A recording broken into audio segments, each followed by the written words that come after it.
Hi friends, welcome to our channel. இன்றைக்கி நம்ம பார்க்க போகிறது எக் பேஜோ. இது பர்மா ஃபுட்டு. வீட்டில் நம்ம ஈஸியாக எப்படி செய்யலான்னு பார்க்கலாம் வாங்க.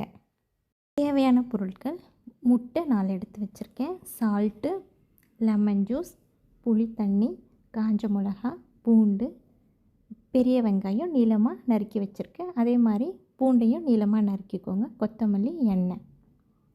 இப்போது இதை வச்சு நம்ம செய்யலாம். கடாய் சூடானதும் காஞ்ச மிளகா போட்டு லேசாக வறுத்து எடுத்துக்கலாம். உங்களுக்கு காரத்துக்கு ஏற்ற மாதிரி மிளகா போட்டுக்கோங்க. இப்போ லேசாக காஞ்ச மிளகா வறுத்தாச்சு. இப்போ அதை வேறு தட்டில் மாற்றிடலாம். அதே கடாயில் எண்ணெய் ஊற்றிட்டு வெங்காயத்தை பொரித்து எடுத்துக்கலாம். வெங்காயம் நல்லா பொன்னிறமாக ஆகணும், நல்ல மொறுமொறுன்னு ஆகும். வெங்காயம் வதங்கட்டும். நம்ம எடுத்து வச்சுருக்க உப்பு, புளியில் தண்ணி ஊற்றி மிக்ஸ் பண்ணிக்கலாம்.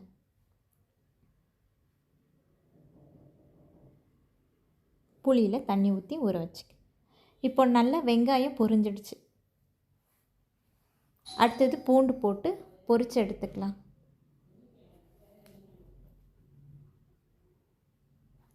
பூண்டு நல்லா கொஞ்சம் ப்ரௌன் கலரில் வரணும், ரொம்பவும் வேக வேண்டாம்.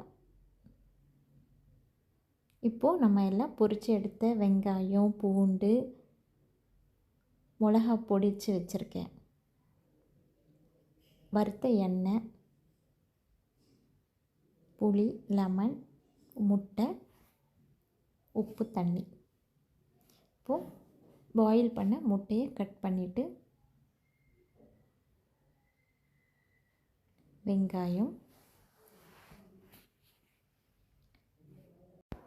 வெங்காயத்தை நல்லா ஸ்டஃப் பண்ணி வச்சுக்கோங்க, அப்போ தான் மற்ற பொருளும் உள்ளே போடுங்க. பூண்டு,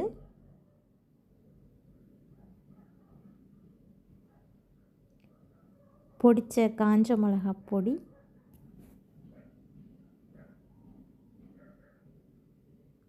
உப்பு தண்ணி,